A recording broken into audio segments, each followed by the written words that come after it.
This guy is busy scouring the internet for my content the very same way that I've been scouring the internet for Ally Bill. What does that say? It says that he is a fan and he loves the series enough to search for it and is disappointed mangayitholi. So manje ucabanga ukuthi uzojola no Callister Flockhart ke because you just love Ally Bill, or ucabanga ukuthi ungajola no Lucy Liu or Portia de Rossi because you love Ally Bill and those were your favorite characters. That's when you start to basically qualify as mentally ill. It's one thing to scour the internet for something that is legacy and is no longer online and see if you can't find it somewhere. But it's another in trying to locate that thing for no other reason but to literally try to take out ilobola for Callister Flockhart.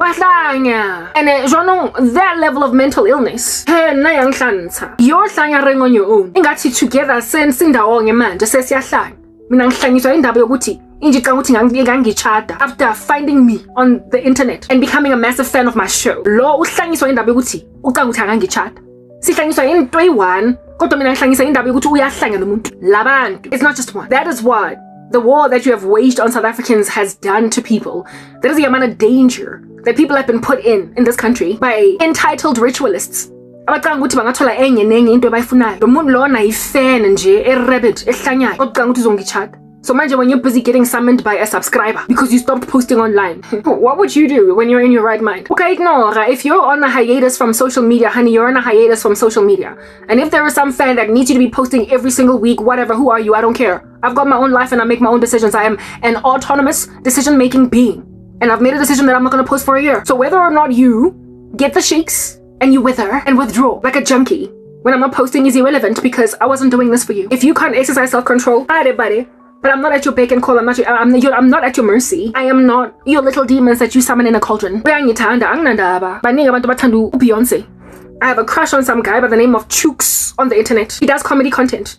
You're not gonna find me out just like sliding into the guy's DMs trying to be his wife because I think he's up my alley or give my size. No, I understand that I'm just a massive fan of a comedic guy on social media. I'm not stalking Chooks because I'm normal. I'm not stalking Chooks and his bowl of water because I'm normal. I'm not stalking people I think are attractive because I'm normal. I recognize that it's normal to find an individual of the opposite sex seemly, but it's abnormal when you start to become a tick, lice, any kind of parasite up their nostrils, in their hair, bugging the living daylights out of them, giving them a pathogen, spreading a cancer, causing an amputation somewhere. I'm not gonna go and do any of that. And when then somebody does not offer me the same courtesy, I'm like, I'm not coming here. I don't care what you gotta say. Because if I was speaking to Umzansi Wonke, if I was talking to Yonke South Africa on the left and on the right, if scanning the periphery, then ngikhuluma nabantu at least abayi 27, at least abayi 50.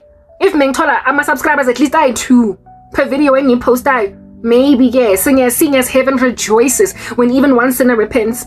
Maybe I might see it necessary to risk my life for the few there be that find the path of life. To put myself in harm's way for the sake of those that could be snatched successfully even out of the flames of hell. My work is haughty, it's hefty, it is deep. So deep is it that they've made me indelible. It's reaching, but like only if I can actually reach someone. You know what I'm saying? So the people who have sat on my chest made me be like, I mean, who do you think you are? I'm not gonna be summoned by some feasting beasts chilling before a pantheon of fake gods, thinking that with them they can summon Umzalwane, a blood-bought, born-again child of the living God. Umzalwane, ophele, filled by umoya oyingcwele. Angibizwa mina, angisamonwa mina, by Korobela, orinje kanguthi ngumfazi wakhona, even though he's God. A litany, a bouquet of other girlfriends and wives. They're non-mentioned because at the end of the day, my unpreparedness to consider this guy is because he's just mentally ill and hangtwanel. Things like he's got STDs and bad character are secondary. His mental illness to think he can date a star, if you will, tantamount, is the reason why he is ignorable and avoidable entirely. And South Africa is littered with such unrealistic zombies like those. Like unrealistic, undesirable, and unrealistic zombies. And apparently they're all we got. They're all we got. No, then on that day, our only choices, options at Utando Lamkakwen is Nina. And Kuranga, and Amazombi Ganga, and Shanganga, ni dangerous Ganga, and the way on born, Guti go and Gugusonke, Wamela, Kibela, Ihashi, anything. Escape. Say for fun. Who your Puma good these streets? Go ba sonke si sinking. Kaufela Ramonka Tazom. Re Kaufela. In danger. Because Ronong has its own lelekiswa ke banda ba sa aparang marugo mo strateng ba batla go have sex. O ka se lo pala masefa, o ka se topa le mapala masefa o sefofane keng. Aren't you gonna board a flight or something, dog? Are you not gonna skip a border? illegally even. They felt like just hop over a fence for no other reason but to escape into ekholelekisa. There has been a breakout of a plague of sorts in this nation, and frankly, a lot of our women are in danger of marrying amadoda nje athakathayo, a hectic dog. Izinja ezislida into ama DMs on social media. Next thing you're married to him. It's a gay to date a guy that hollered at you from DMing you. Insofar as alle normal, and insofar as you can, and say if you go to the Lord, seek his face. Bese ayomverifya, oh God, athi uright lo muntu. They just took a chance and you agreed to go on a date with them. You can meet people online, indeed. You can even date someone that you've met on a dating website, whatever. Mara, the grand majority of these crazy relationships that put some ladies in some body bags, or that end up marring women, especially women, maybe even men, with stalkers, start online. I, for the life of me, have never been stalked at this height until the burgeoning, the boosting of social media. And I don't mean to toot my own horn, but I've been kind of beautiful all my life. And yet, angaze mina ngistalkwe kabuhlungu kanje na.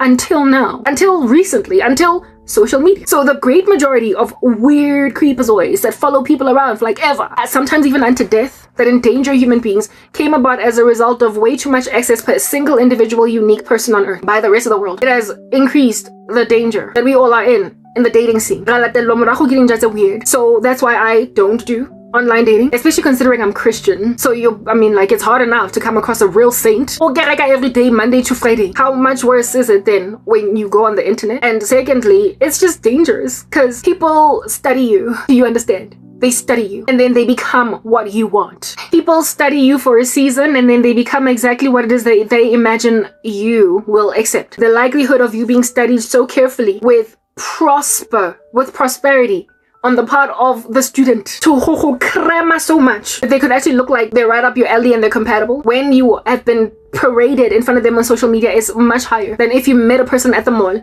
if you met a person at church, if you met a person at work, if you met a person at school. Out there in the wilderness as you're hopping about, you are highly unlikely going to meet someone out there in the wilderness that is just going to know you too well until it becomes too good to be true. They study you, and that's why I don't do social media dating, like DM sliding, rando, like online dating, never mind online dating, going out of your way to actually online date, but and then somebody slides into your DMs, and I don't want somebody that knows my life and what I come from, what I've endured, what in the world are my pet peeves. Umuntu that's going to just know these things. Listen, if something is a pet peeve and a deal breaker, it has to manifest naturally in the course of you going on a first and a second date or a third date with somebody and then realizing flames. They're called red flags. They're called things that bring about a gut feeling. And so you flee as a result of observing on a third date ukuthi lo upossessive. Manje umuntu makazofunda carefully ngathi incwadi everything you are by watching you on social media. Bese uyojola nayo, you're putting yourself in harm's way. Like a perfect fit, ngathi he is bespoke. Like a gene you had made custom only because he made himself fit. He only made himself fit. Mara later uzobonisa flames. That's why we are living in the era.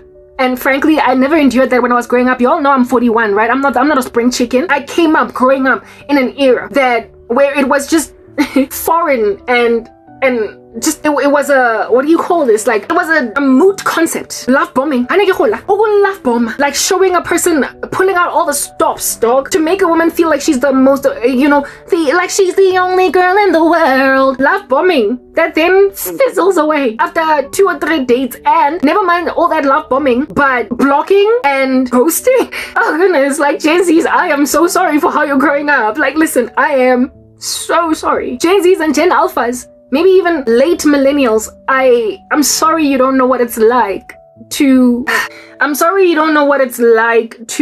be able to easily make a decision on whether or not you're going to be with someone because of how people just were not that full of mind games when we were on the come up. I think there's just too much advice online that's teaching people to be wretched, that people are then embracing this advice and they are harassing other human beings with it because they think it's cool to be that way. It's cool to be despondent, aloof, unloving, uncaring, full of reverse psychology, narcissistic. I think there's just such a bad clash of the genders right now, and so much foul advice coming from both places, from respective genders, about how to be in the climate of the opposite sex, that people are acting, they are thespians reading a script as to how to be in relationships when they're dealing with relationships, such that they're no longer putting their best feet forward. They're not rocking up to the party to try and woo their love interest and hope that this person will find them interesting based on who they are as well.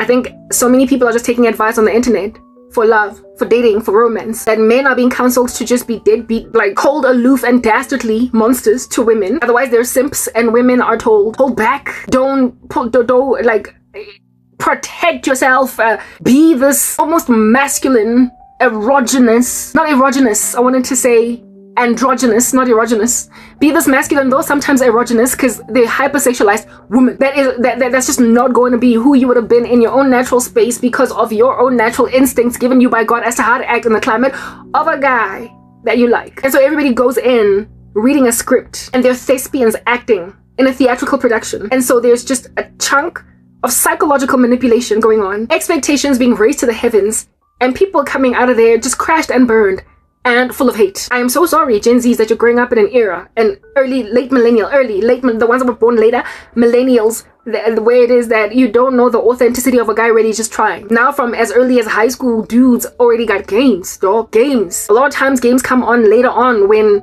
everybody has been hurt 20,000 times, and so now their reaction to that pain is to be a gamer. But in the beginning, love tends to be quite simple. And I grew up in a recent enough time, however, distant enough time to remember much better, like, relational experiences with guys. I remember a time of that nature. And so the whole concept of love bombing, I don't know it. And I'm pretty sure that most of my peers, at least up to a certain point, didn't know it. Love bombing, where a guy just invests his might, his all, his splendor, and then on the 6th date after, pulling out all the stops, and just goes cold, aloof. Guys, if they liked you, you knew it. And you just knew it. They didn't play with a woman that they really liked. They didn't dance around that lady. They didn't waste time. Like, I don't know what's going on now, but social media has made dudes dance around, dilly-dally around women that they are voluptuously enamored with. They play games. They don't pursue. They try to get women to a point of groveling at their feet so that they can go in for the kill and so guarantee their success in so being with her. And so you will easily find a guy that has been besotted with a woman for 3 years and he's never made a single move. That's a modern day weird thing going on. And this Dumi monster, I'm 41 and I think he's got amnesia about that. I think he has amnesia about the fact that I am a late millennial, bordering on being an Generation X, so I'm an Xennial. And I grew up in a time where, frankly, I was pursued by guys who liked me, and I knew that they liked me because they did not ever make me work like a dog to understand that they like me. So to be dealing with somebody that is sitting 10,000 kilometers away, studying me carefully, hoping to bring me to my freaking knees, that I might imagine him to be the only thing that makes sense, is bizarre. Lo muntu wakhona is 40 years old this year, from what the Lord has shown me, and despite growing up in my generation, has been, however, tarred, marred, and tarnished by this modern era. You've been trained, oh zombies, to be this weird thing. And so now you're full of stalking. You're full of surveilling people that you have interest in for such a long amount of time that you no longer qualify as normal. And so now you're scary. And in being scary, those of us who love the Lord are protected supernaturally by Him. But in this era of scary men, there is also an epidemic of witchcraft that is forcing people. Do you understand what I'm saying? Yeah, to accommodate scary men. So you're marrying your subscribers that have been staring at you for 3 years. Why in the world would you want to marry somebody that has known you so well? Why would you want to marry someone that did not gather intel on you organically, but where you were the one out to just vomiting all of your stats too? And now that they know you very carefully, they will cross all the T's and dot all the I's. Dot all I's and cross all T's to make sure that there's nothing wrong with him. Or will you not even end up being insecure in the climate of a person that is that perfect when he is presenting himself at first? Will you not? Eh? You don't know them, so you drop the ball naturally the way that you tend to drop the ball. You are still off-putting in the way that you've been off-putting. To some people, there are certain things that you do that are off-putting. You're still that thing. But this person is just perfect. Like, they come from heaven and they're here to be your Messiah. And they perfectly do everything just like our Messiah does everything perfectly. But you're the one that's always dropping balls. You're the one that has something that you do that they don't like. That's the kind of stuff that would make a guy be like, I like Arabo, but hey, I don't like how she just always burps in her ministry. Or Habu. She will just burp out of the blue. I don't like how she laughs. I don't like that when she eats, she talks with her mouth open. So, I mean, it's enough of a turn off for me to walk away. I don't like that she wears a size 7 shoe. I prefer my women with a size 3. So, since I've got a foot fetish, I'm not going to be with Karab. You avoid me on that day very early on when I rock up with my giant foot on a date. But now, you've got these dudes that are out there acting like they don't care about your giant foot. acting like they don't care about your birthday and your nuances, the things you do. Out here acting like they don't care that when you laugh loud with your mouth open and there's still food in there and you don't care to cover up. Whatever might be your issues, they're acting like they don't care because they have so studied you for such a long amount of time that all these things they'll overlook them because everything else is just worth it. What has made them see that everything else is worth it? The amount of time that they have spent looking at your advantages and your disadvantages, and then figure that your advantages are loftier, essentially giving them way more time to study you than you ever would have studied them. People out here being prepared to overlook the disadvantage of you being 41 years old and so likely infertile, can't bring forth children, but everything else about you, I like you, personality, this, that. There's a lot going on for her, so I'm gonna go and take a risk. If a guy has all this time been shallow enough to disregard a woman because she's 40 or over the age of 40, then you would have dodged a bullet if you dated organically out there in the world of an ageistic guy that's just gonna keep mocking you for aging. You would have dodged that bullet. You would have dodged it. But if at all you're this eccentric, vivacious 41-year-old that he's like, I'll overlook her age because everything else about her makes sense. Hey, you're gonna be in danger in a relationship on that day. Whereas if you had met somebody organically out there in the wilderness that when you met, found out very quickly that you're 41 years old and was like, whatever, I don't care, and still continue to talk with you, that's a person that is not ageistic. That is not going to harass you because of your age. That is not perturbed by the fact that you're 41. That's not worried that you're not going to be able to give him children. He's not worried about that because to him, whatever he has met today at church or wherever that he's getting to know over the next coming weeks is enough for him to fall in love little by little, because whatever little I'm learning every single time we talk on the phone, every time we go have ice cream, every time, it's enough. I'm running with it. And so how important it is that you're 40 is just not to him. That's why I just don't like online dating. No. Abantu that are going to be turned off by your age, but hey, but you're beautiful for your age. You're beautiful for your age. You're beautiful for your age. No. And I've got a whole bunch of students, leerlings, is that what they're called in Afrikaans? Students, carefully studying me, weighing me up. There is a table with advantages and disadvantages of being with a woman like me, whether the issue here that they have is my age or my unemployment or my wada. And they're like, but okay, so these other things are a little bit taxing, a little bit challenging, but oh, look at all the other advantages. Kimokotsi, disrespect from here to Timbuktu. So I'm sorry, Gen Zs, that you have to grow up in this weird culture. But it's the very thing that I've been speaking about. Give your lives to God. So you are not going to mistakenly marry a creep that's going to bewitch you from here to Timbuktu. Without you knowing that you are bewitched, you just think you're enamored. You just think you're fascinated. You just think you are obsessed. You just think you can't stop thinking about the baboon. You see the epidemic, the disease, the coursing pathogen that you see in the show, The Polygamist. Such a naive disposition on the part of women, as you see in that movie, is barely, not movie but show, it is barely ever achieved without the assistance of sorcery. In the show, The Polygamist, there's no hint to the involvement of witchcraft causing that level of dystopian self-defeat on the part of the brains of women. But a lot of times, these polygamistic men need sorcery in order to go in order to succeed, to make a 19-year-old or an 18-year-old best friend of the daughter of a man to date her dad. That kind of stuff only happens because some chick has been influenced to allow that level of reputational damage to happen because of witchcraft. A wife just sticking around with a man that, never mind sticking around, but a woman herself recommending isitembu to a man because she just can't let go of Jonasi Wachake. Witchcraft, manipulation by spirits. Mapita or Matipa or whatever, the mistress lady, all these women that this guy was with, a lot of their behavior tends to also be solidified by sorcery. So now when you've got that level of mental illness just coursing through the veins of our men and their entitlement, you need Jesus. I've been watching Smallville on Netflix, and in season 2, I think episode 2 or something, Liz Hurley, remember how fly she used to be back in the day, seduces and ends up married to Lex Luthor. And this here happens because the woman has a superpower to breathe something through a kiss into the nostrils of a man and the mouth of a man until whatever she says, he just follows suit. So that's how she ends up married to billionaire Lex Luthor. Ultimately, the marriage gets annulled because she gets found wanting. But you see that whole scene in Smallville. That's how these men are. This Tumi guy, Shanyang, that thinks that he can marry a celebrity that he found online. I use celebrities because I want you to understand how bizarre his behavior is, though I am not a celebrity. But it's a similar concept. The guy kisses women and they just fall apart. They fall apart because there is a spell that he uses using kissing that causes women to essentially accommodate a whole chunk of his trash, a whole chunk of his crap, without having any consideration for how this is going to fare in their own lives. So they become self-defeating. They overlook the use of things like condoms and they end up with STDs, and despite the STDs, look at Marimabe, his little side chick that's destroying my life right now. Yeah, I mean, with her, it's also a personal agenda, a personal vendetta, but more than it is a personal, why would it be a vendetta? Because I've never done anything to this chick to deserve revenge, but nonetheless, she just feels entitled to destroying me. This mighty chick, was given HIV, syphilis, oral herpes by him, and a litany of other STDs, has visible sores on her mouth, was given a smell in her body that was hard to eradicate because of all of her STDs. Despite this, she is helping his agenda along. I mean, that is a woman that she has snuffed lines of witchcraft like they're cocaine and is therefore excruciatingly high. And that is why she is just at the mercy, at the beck and call of this weirdo. That's what's going on with women. That is what's happening with you.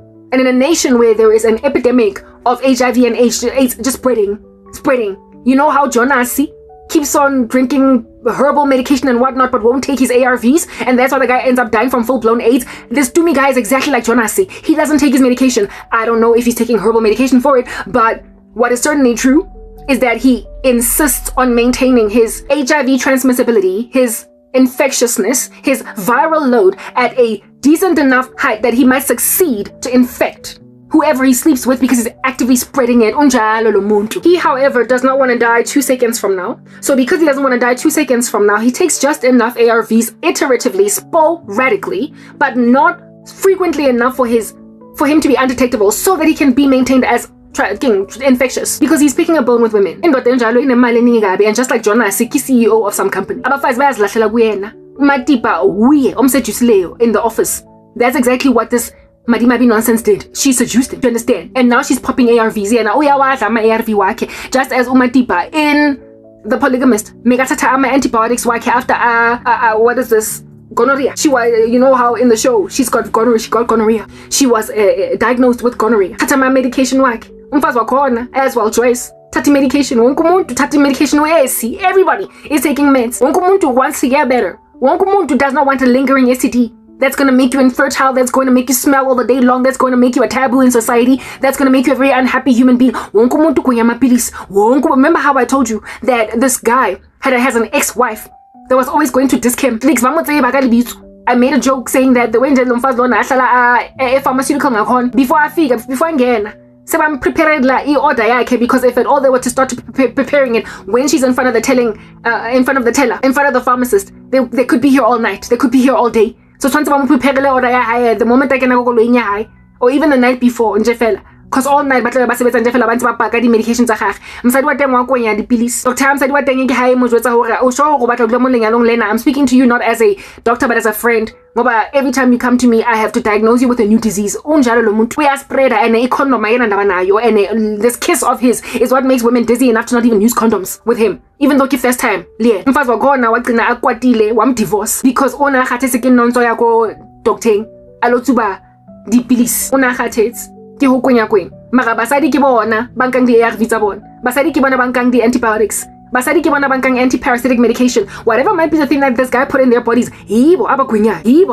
amapilisi ukuthi bayo better. Kodwa uJonas yena no, he's drinking herbal medication. Anza tlhokometse ke engwe nyatsi yazi the show. It's everything that he want guy on. The little girl on the 19 though, the best friend, I forgot what her name was, of the daughter that Aljo went and slept with and whatnot, that taboo. The one that was the last one that he was with. Jonas before Sean. There is a scene where she's out here fornicating with the boyfriend agency in a bedroom in the same house where Jonas is out here passing away from full-blown AIDS. And I'm like, my point exactly. They infect emergencies ahamba bayolala namanye emergencies. They infect little girls and the little girls go and sleep with their own boyfriends. Abanye abancane. And then everybody has HIV in the room. It is implied in the show that obviously that the little girl that was sleeping with him, the teenage girl, it's obvious she was infected because the HIV came as a result of the arrangement by the wife through some HIV positive chick, and at the time of this new chick rocking up to give this guy HIV, he was already living with a teenager. So like it's implied that the teenager had it too. I told you, Jonas, take your medication. Why don't you take your medication? The women are the ones that pop their ARVs until they're undetectable. They're the ones that pop their antibiotics until they have no more infection. Mara the men, they will keep a wart on their manhood. They will some STDs are even undetectable for a minute. On amadota in particular, in a way that with women puma it discharge weird. Yibo abahlohlonyelayo abafazi. Ke bona ba ingwaya. Banna mara sometimes ha go bonagala. So umuntu akathatha amapilisi while umfazi uthatha amapilisi. So madimabi wadi kwenye di ARV wadi nka di antibiotics kodwa lenja yakhe uyawaziba uya-avoida. Sometimes he takes them sporadically or aska athola full-blown AIDS same time. Or aska thoka fala ka speed. Keeps himself healthy enough to not have full-blown AIDS. But the guy is spreading it. Indoda enjalo. One day nahana hopping up and down in your ministry njefe ubhizi wena sometimes wamudimo akwakhobahla batla khonyala abare Karabo was my next victim. Karabo was the next person ozothola i-ARV yam i-HIV yam. Karabo is the next one ozokhunya amapilisi for gonorrhea, trichomoniasis. Karabo is the next one that's going to get into eminangnayo wakhogeta. Now imagine meeting a man like that when a waitress at a restaurant, when a student at varsity, when a new intern in the office, or some new lawyer. You know how whatever, and she was in legal and regulatory. She was a little lawyer working for the company in the compliance space in the same company. So whatever it is that might be your rank, you might be a whole young professional that's doing really well. You don't even have to be umuntu entry level or whatever. Ungena laphaya with a clean bill of health kodwa because we are papa we charge matipa uzoseduce a CEO and end up ukwenye amapilisi when uzowagwing, because when you don't want to spread HIV. When as a woman you are not interested in when over healthy. How happy gona le HIV mara o kunya di ARV tse put malesa wa hao a hana ho dikweng. Put malesa wa hao wa hana hure ho dikweng. I mean, where did they get that idea in the show? Where did they get that idea in the show to bring forth put malesa ongena ndaba ongazingeni ongazibuy iskelem sama ARV? It's because it's happening so ubiquitously, so commonly. I made a joke in the 14-part series that I have appended this here first part in. I made a joke that witchcraft in this country and this Botmadlasa epidemic is as commonly occurring in South Africa as the schwa sign in the English language. The sign that goes, the sound, the schwa sound. That is like umbrella. That thing at the end of umbrella is, it's called the schwa. And God made a joke saying that witchcraft in this country is practiced so ubiquitously by so many people that it's as commonly occurring, ubiquitously occurring all over South Africa. Like the schwa sound in the English language. Is so much, and what they do to you, it's just such a pandemic that y'all need Jesus. So you will not be accounted among the statistics of a nation of people that keep on getting infected by people that, because of the prevalence of HIV in our country, you would imagine that sex education would make sure that people would easily just use a condom when they are engaging in sexual relations. Easily, it is the first thing that would come to the surface of your mind, right? Yeah. Something. Honey, something that is obvious to you. You are in Africa, please. When something odd comes obviously to you, but it doesn't, you just overlook it. You find yourself going from one thing leads to another. Next thing you're having sex unprotected. That's why y'all need to leave the world. Get with Christ. That you might be immune to, never mind fornication, because you're not doing that, right? But also, it's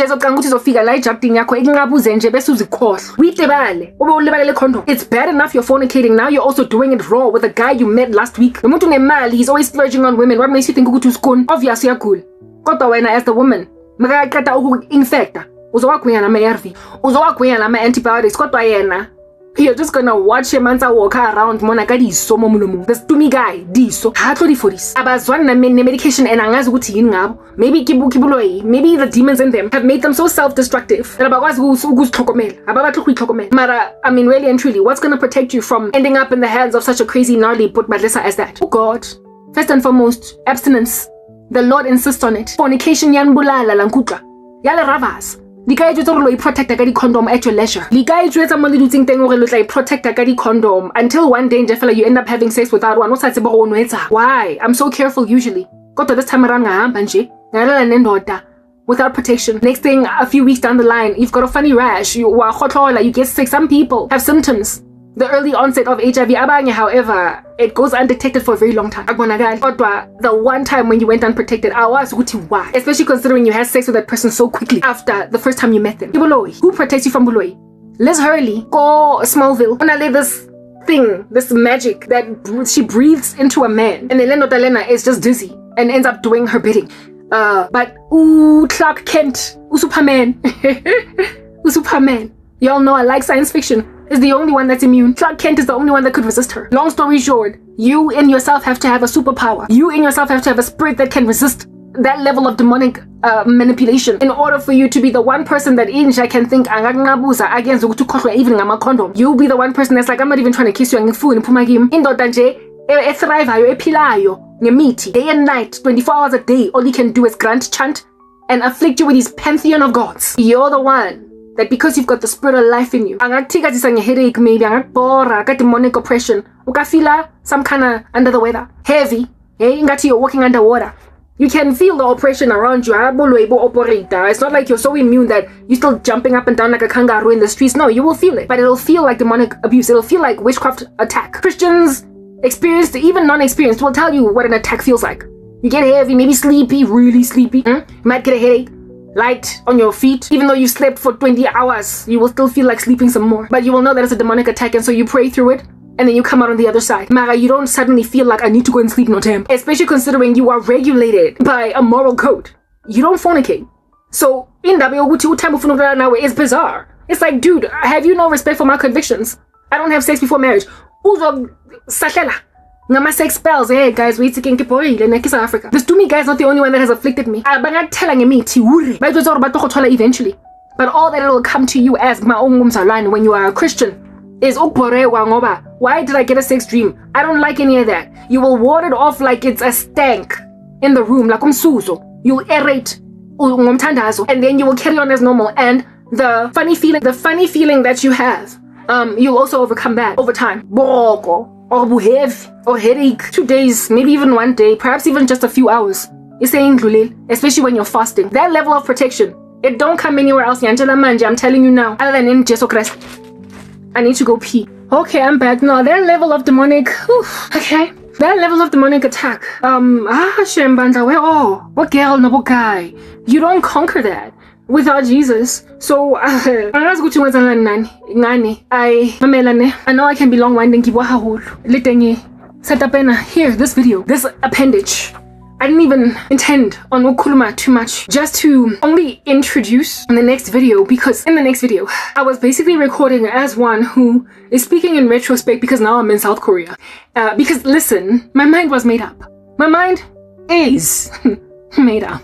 Not only am I leaving here, but I don't ever intend on posting again from South Africa because because of decision ya Modimo, not because of Luna. And and I'm about to soar like a bird. Because ever since that video, I went on to, thanks to a lack of self-control, watch The Polygamist. Not only that, but watching The Polygamist did not cause me to come here and talk. I would have just been like, yeah, I know and then move on. Maybe what's going on is like almost like a patient, especially rude to abadogotela that is terminal. We are shown aguna hope that they're gonna survive, and this person is just rude. Rude moto wa tlhokafala mara sentsene ali rude umuntu uyashona kodwa usase rude ngiyahlaloganya. So long story short, when I as a hospice nurse or a hospice doctor that's dealing nalenja, I mean, like, he's dying anyway, and frankly he is the bane of the whole entire hospice's existence. Udelela wonke umuntu, wonke ama patients, ama visitors, family members. This guy wants to die and zaruhaka everybody. So I mean, you could, as a doctor, just let him to himself until Ashona Lomuntu, because he's dying anyway. So you're not expediting their death, you're just letting them finish dying without intervening to see if you can't perhaps give them 5 more days of life that they might reconsider, think harder, maybe call in all their grandchildren and children and apologize to them for their most rude disposition. Hey, give them 5 more days or moto and abele introspection ay nahan. Ma the way I the way angapelang abones ngakona, the way wonke umuntu crash up in the ward is tired. And I mean, these are dying people. So now babafuna nje impefumulo, babafuna ipeace, bafuna ikhotso, bafuna impumulo. As they're dying, babatla ho lore babaya ko grandchildren, babatla babaya ko husband. But I mean, like, the guys in the bed next to them is just so rude, breaking the hearts of people that are on their way to eternity. If he dies, frankly, everybody's better off. But like, one day then comes this like nurse that also is endured through this most cataclysmic patient, and gets to taken to the end of herself. But she has a different spirit, like Caleb and Joshua. You know how it's written in God's word that Caleb and Joshua had an impressive, beautiful, lovely spirit. God loved the spirit of Joshua and Caleb. They were of a different spirit than the other witnesses that came from Canaan. And because this nurse has a different spirit, even though naye udinekile ile sidina noma afuna ukumiyekela nje ukuthi ashona ngoba wonke umuntu ukhathalela esibhedlela. I mean, it's not like lo muntu uyasalvageka akasindiseki. It's not like lo muntu lona singambringa back from the death, but it's a matter of him dying in like 2 days as opposed to 2 months, dog. He's still on his way out. He's still on his way out, and every single day he makes someone cry. Like Georgie Porgy pudding pie kissed the girls and made them cry. And then because Lones has a different spirit like Caleb and Joshua, wonke umuntu is like, yo, in 2 days sonke siyothola impumulo. Uyashona lo muntu, there's no way he's gonna survive. We'll just go to the bed and act like we're putting like a warm towel to wipe their sweat or whatever. We'll change his catheter. But yo, I'm no longer administering any more medication. Like, he don't need it. He's wasting government resources, frankly. Medical aid medical aid my premium. So now he's also using government resources, and frankly, we're not getting paid enough as we're government. After all, is this not South Africa?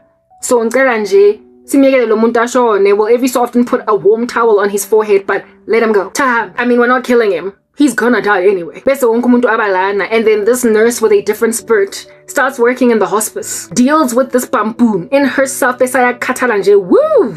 But then, I mean, after all, the chick got a different spirit. Know what I'm saying? It don't come easy, that spirit. It don't come out of nowhere like a bat out of hell. It's rare. And it's the spirit of God. And God is magnanimous. He is slow to anger and abounding in steadfast love. He's the one that forgave the thief on the cross on his deathbed. God uqolela umuntu that wonke umuntu sekaphume kuye. God uqolela umuntu that wonke umuntu didn't think could ever do a 180. The Lord is the one that be out here recovering a valley of dry bones. They're not even on their way out. They're already dead. Then he says to Ezekiel, "Oh, son of man, can these bones live?" I don't want to be presumptuous, so I'm not going to answer this question like I know it all. I'm just going to say, I don't know, God, only you know, can they live? They said in the valley of dry bones, yapil. Oh, God is the one who landa la matambo ashonile. A dry, ashy, frankly pulverized. They say our reassembler and then puts some flesh over there. Oh, shameless, nasty little dry bones that passed away from indiscretion. God can make them live. So seeing as this chick is coming with the spirit of that God, but even though he in herself, like Ezekiel, akazoba presumptuous and think ukuthi la matambo azophila ngoba kudala la matambo kudala adelela la matambo. Khalatela. Middle name of la matambo is Deloms. Khalatela. So hatlo presume nes ena because akere wa tsebo ga se modimo. She knows herself ukuthi akusu God.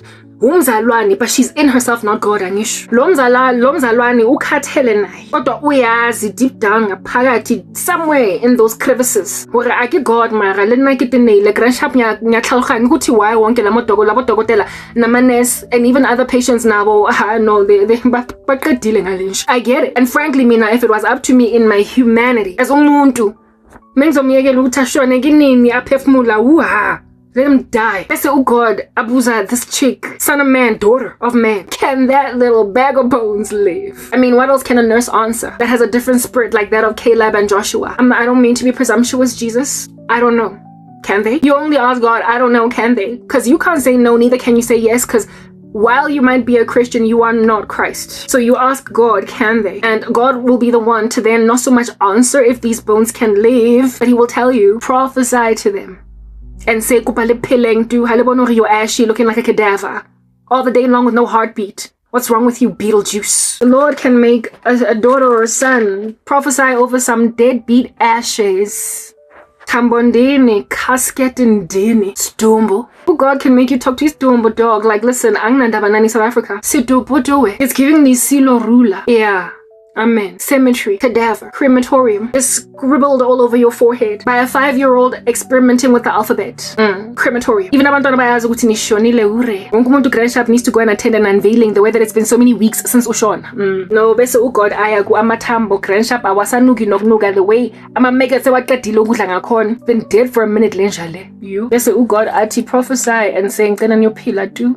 andibona ukuthi lento niyenzayo ayizolasta ntho le iqadile ngeke sikhona uyifetsa kopa le looking around, scan the periphery, make like us come around, make like a circle, a 360-degree, and take a turn around your country and just look ukuthi niyenzeni izinjandini enithakathayo. Lona baholoya baho-exploita wonke umuntu kopa nje fanele shebe ngolenzeng South Africa. Grab looking paraphernalia, magnifying glass, anything, periscope. Uma eyazi ukubuka kopa le shebe nkamohara DJing, and anticipate the rebuke you deserve. Anticipate the rebuke you deserve because you destroyed an entire country. Amen. Let's go fella. After all, aren't you doing is come around? Serekisitowe. Clown. You've destroyed an entire country. Are you really gonna carry on? Na kopa le nkarabeng tu. Lona that are wheezing as geriatrics about to breathe your last on your deathbeds, having annoyed everybody, literally everybody. You have made the whole country unable to breathe. Wonke umuntu uya suffocate lana. Everything is asphyxiating. Yeah, because you have stolen all the oxygen in the room. You did that. Uzophila na yini? Like the thief on the cross. Awubona ukuthi winja. That's why you've been crucified. You are guilty, unlike the son of man who's innocently hanging on that cross. When guilt. Uzophila yini? Or uzodelela like the other thief that was like, if you're God, why don't you bring yourself down from that cross? Omunye was humble. So who among you, deadbeat South Africans here, because you deadbeat, who among you will make like the thief on the cross and choose not to die permanently? Seeing as you're about to die any minute now, the first death, Lord Togafa, your country's on its way out, I don't think it can be brought back. Just like the terminal patient cannot be brought back. Hakuna medical intervention that can ever be embarked on that's gonna make this person live. That they can get a shot at eternal life. At least. I get a lepelagadi at least imamomzansi. All you got is at least. Antandi be all and end all. Halerati neither eye has seen, no ear heard, no mind conceived, the things which God has prepared for those who wait on him. Ne pressed down, shaken together, and running over. Abundance. You want just enough, at least. I get a little to go settle. Can compromise. At least in chatile karab. Yo. Kodwa man jonga the quality of their marriage. Unyetse satani keep my lesa grashapo nele subscriber se go diemile mbese go lawyer obosenyala. So I mean really, lerata at least mina nginabantwana. Kodwa labantwana bonke bayagula ngama generational curse kwamele bayo deliver fresh out of the womb already lo muntu seka manifesta ngoba wena udecide ukuyenza umntwana nomuntu nje ongenzi sense. You decided to go and give a married man a baby. What makes you think ukuthi abantwana bakho bazothatha DB izono zenu? What makes you think that you have not set your children up for failure from the get-go? I'm here virtue nje fella of coughing everywhere and just popping abantwana nje abazalwa ngama issue. They come into this world nje fella kani issue. That's what I'm enduring. I came into this world getting issues and I'm still fighting them in 41. Battle, this war. In 26, that's when I went to war with it because that's when I got born again. It's been 15 years and I'm still fighting. Because my mom was like, at least nang chadi. What a woman that he didn't deserve. I'm treated like nyoru. Nanga my habits anwatandi kodwa compared to everything else impressive. So langa mina belalona halena taba, because that's a small little glitch in the matrix. Everything else is so awesome about this woman, whereas there's some guy out there in the wilderness that would have probably passed me up if I were to dare take out a tissue and blow my nose in front of you. I don't like women who blow their noses publicly. Dodge the bullet, because if a man cannot take that in his stride, under normal circumstances they're not gonna take, because everything else is so great, because you got time to study a lady. I'm at least anjani. Let's at least abundant provision that God promised you if you just wait. Ask anything in my name, if my words abide in you, and if you abide in me and my words abide in you, ask anything in my name and it'll be given to you. Unithembise izinto ezikimahure uGod. Nathi yami nangifuni 5 bob. Mina grand nge-250, mina I am okay with half loaf. Yo, half loaf, God. Never mind half. Ngoba full provision. For what, for who? How long have you been single? Listen, since you broke up with your ex-boyfriend 15 years ago. Girl, it's okay. Mina ngifuna ukuyodila ne-fear of the unknown. Fear of not being able to have children, even though mengibafuna hure. Fear of ukungachadwa ever, even though mengifuna umyeni wami. Fear of whatever it is that planning to kill. At least you're not. I'll take it. I'll take it. I'll take it in your stride. I mean, listen, if they're giving you eternal life with nothing else, baby, let's try it. Take it. At least. So I mean, that's a thing, do we? You are terminal, you're in hospice care, do we? But baby, it don't gotta end like this for you forever. There is something called a second death. In that place the worm dieth not. There is weeping and gnashing of teeth for all of eternity, and the smoke of your torment will rise up forever, and there is no rest for you day and night. So I mean, even if like there's nothing in it for you, even if I get at least I didn't get to watch her walk down the aisle and sing Etta James's At Last. At least I didn't get to be all that nice and loose. At least it's quite some satiated. I'm just jealous over a woman I've never met in my life, but like listen, I can't have her be married to nobody else because I'm that beast. Follow and hopping up and down, making like a kinky clip springer out here in these streets. You're a hopper. You're not a walker. So njengoma we follow kangaka, I know I can't have Garabo get married. Listen, lebalang. How? Khalense le Garabo lebala ngamene thana ka biki ngamene hale ka reng kampane le felix kampane ka dula mona ke ntse ke feelang ka re ke nyoko ya motho rather than watch Garabo get married because on that day I'm gonna feel like trash. The tries nje fela ku accommodate the life conditions eziwek ezibandayo ezingayenzi sense kodwa niplome kuzo ngoba at least mina ngamene ngaploma in this uncomfortable situation kule figure hugging bodysuit enginikeza ama varicose veins every song sompareng very tight and watch Garabo get married and be happy. So since you're used to tight corsets making it impossible for you to live, baby, take at least eternal life, because it, in comparison to what it is that you're ultimately going to endure, it's the be all and baddest, most like bomb blastest at least that you will ever do. Your whole life will have been encapsulated by a plethora of at leasts. Let this one be the final one. Keep with the trend. In so keeping with the at least trend, say to yourselves, at least I get to go to heaven after destroying my whole entire country. I mean, do you not see how ironic all that is? Is God just not full of a sense of humor? Look at all those aphorisms and idioms littered about your general disposition describing all that which you are. At least you got to go to heaven after at least getting married to a deadbeat psychopath, ritualist that has made your children need deliverance. At least after all that compromise, he went to heaven. Oh, God kept your idiomatic life going. Take it. Because this video, understand y'all, my mind was made up. No, correction, my mind is made up. My mind is made up. Angisazokhuluma mina nabantu basemzansi. Banyulela la 14 part series ngizame kamzima kabi. Ungakhuluma iZulu, iSwana nothing. Ngoba mina mengizitshela ukuthi ngizokhuluma nje nabantu that don't understand my languages. La ngiyakhona, angizolalelwa ngabantu basemzansi kodwa ngishilo ngathi ngisazonizama ngoba ngiyakwazi ukukhuluma iZulu isingisa ngisho la sekhona. Senze ngitolezama South Africa until for as long as it takes for me to learn Korean fluently with all of their intonations, with all of their collocations and colloquial terms, with all of their nuances, their jokes, how they drop their jokes, until I get that right.